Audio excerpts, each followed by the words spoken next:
63వ జాతీయ ఫార్మసీ వారోత్సవాలు దేశవ్యాప్తంగా ఈ రోజు నుండి నవంబర్ 23 వరకు ఘనంగా జరుపుకుంటున్నారు. అందులో భాగంగా తెలంగాణ రాష్ట్రంలో కూడా ఫార్మసిస్టులందరూ కూడా జాతీయ ఫార్మసీ వారోత్సవాలు జరుపుకోవాలని ఈ సందర్భంగా మనవి చేస్తున్నాను.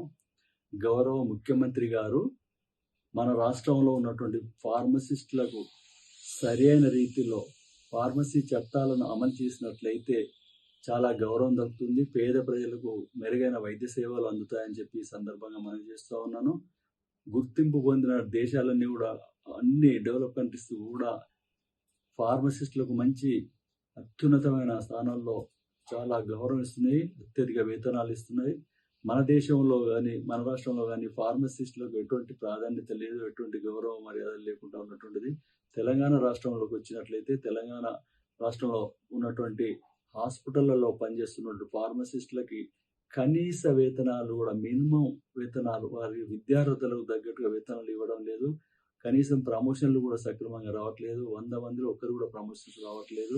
ఫార్మసీ యాక్ట్ 1948 సెక్షన్ 42ను స్ట్రిక్ట్గా అమలు చేసినట్లయితే రాష్ట్రంలో ఫార్మసిస్టులకు మంచి గుర్తింపు ఉంటుంది, ఉద్యోగుల భవిష్యత్తు ఉంటుందని చెప్పి సందర్భంగా గౌరవ ముఖ్యమంత్రి గారికి నేను వినియోగిస్తా ఉన్నా. మరి ప్రజల పక్షపాతి, ఉద్యోగుల పక్షపాతి మన గౌరవ ముఖ్యమంత్రి డైనమిక్ లీడర్ కాబట్టి అతను ఖచ్చితంగా మన ఫార్మసిస్టులకు న్యాయం చేస్తాడని చెప్పి సందర్భం మనం చేస్తున్నా. ఫార్మసిస్ట్ అంటే ఔషధ నిపుణుడు, పేషెంట్కు డాక్టర్కు వారధి లాంటి వాడు. ఫార్మసిస్ట్ అనేవాడు మరి ఈ మానవాళి మనుగడ సాధించాలంటే ఖచ్చితంగా ఫార్మసీ అనేది అత్యంత కీలకమైనటువంటి పోస్టు. ఫార్మసిస్టులు మరి కరోనా సమయంలో మీరు చూసారు, ప్రపంచ దేశాలన్నీ కూడా విలవిల్లాడుతూ ఉంటాయి కూడా మరి వాళ్ళందరి ఆరోగ్యాలు రక్షించడానికి ఔషధాలను కనిపెట్టినటువంటి వ్యక్తులు ఫార్మసిస్టులు మాత్రమే చెప్పక తప్పదు. అంత ముఖ్యమైనటువంటి పోస్టులో ఉన్నటువంటి ఫార్మసిస్టులకు మన తెలంగాణ ప్రభుత్వంలో మంచి న్యాయం చేయాలని చెప్పి సపరేట్ ఫార్మసీ డైరెక్టరేట్ని ఏర్పాటు చేయాలని చెప్పి ఈ సందర్భంగా మనం చేస్తున్నాను.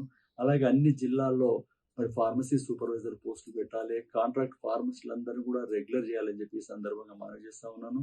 అలాగే మరి ప్రతి ప్రాథమిక ఆరోగ్య కేంద్రంలో కూడా 3 ఫార్మసిస్టులు ఉండాలి. విపరీతమైన పని ఒత్తిడితో విధులు నిర్వహిస్తూ ఉన్నారు కాబట్టి వాళ్ళకి ప్రతి పిఎస్సీలలో 3 ఫార్మసిస్టులను ఏర్పాటు చేయాలని చెప్పి గౌరవ ముఖ్యమంత్రి గారిని, గౌరవ ఇంటిమేషన్ ఈ సందర్భంగా నేను వేడుకుంటున్నాను.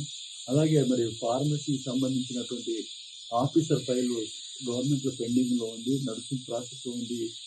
నర్సింగ్ ఆఫీసర్కి ఇచ్చినట్టుగానే మరి ఫార్మసీ ఆఫీసర్ కూడా తొందరగా ఫైళ్ళు రావాలని చెప్పి, అలాగే మిగతా ఫార్మసీల సమస్యలన్నీ కూడా పరిష్కరించాలని చెప్పి ఈ సందర్భంగా గౌరవ ముఖ్యమంత్రి గారిని విజ్ఞప్తి చేస్తా ఉన్నాను, వేడుకుంటా ఉన్నాను.